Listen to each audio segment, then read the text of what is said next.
বাঘ দেখতে কোথায় যাচ্ছ? চিড়িয়াখানায়। তুমি রেডি? বৃষ্টি রেডি? হ্যাঁ। এই আমাদের টিফিনও গোছানো রেডি।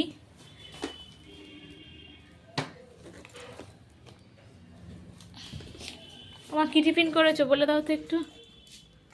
ফ্রাইড রাইস আর ডিম কষা। ফ্রাইড রাইস আর ডিম কষা। চলো।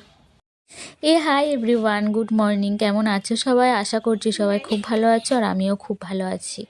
কয়েকদিন ধরে ভিডিও আমি দিতে পারছি না কিছু পার্সোনাল প্রবলেমের জন্য, তাও চেষ্টা করছি ভিডিও দেওয়ার। তো এই দিন আমরা গিয়েছি চিড়িয়াখানায়, আমি, মা, বৃষ্টি, আর্য আর সুরজিৎ।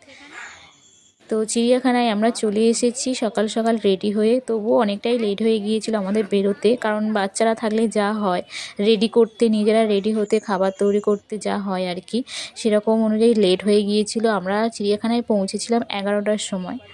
তো এখানে দেখো চিড়িয়াখানায় তো চলে এসেছি।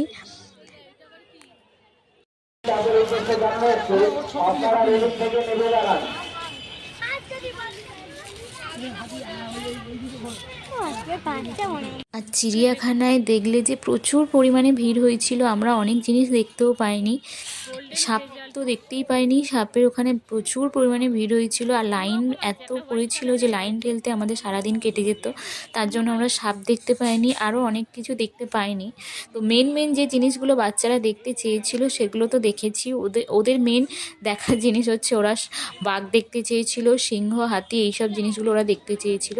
তো ওইগুলো আমরা মোটামুটি দেখতে পেয়েছি। 3 ধরনের বাঘ ছিল, তো 3 ধরনের বাঘই আমরা ভালোভাবে দেখেছি।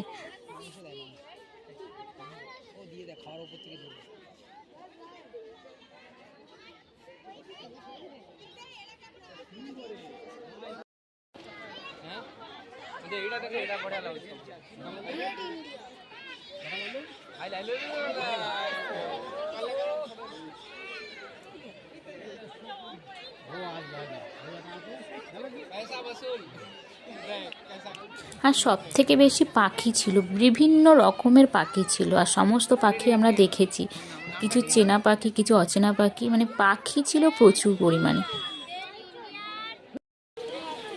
ইমু পাখি এত স্পিডে দৌড়তে পারে, উঠতে অক্ষম, উঠতে পারে না, দৌড়াতে পারে।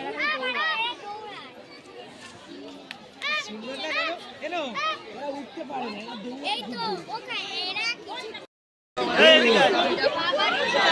চলো।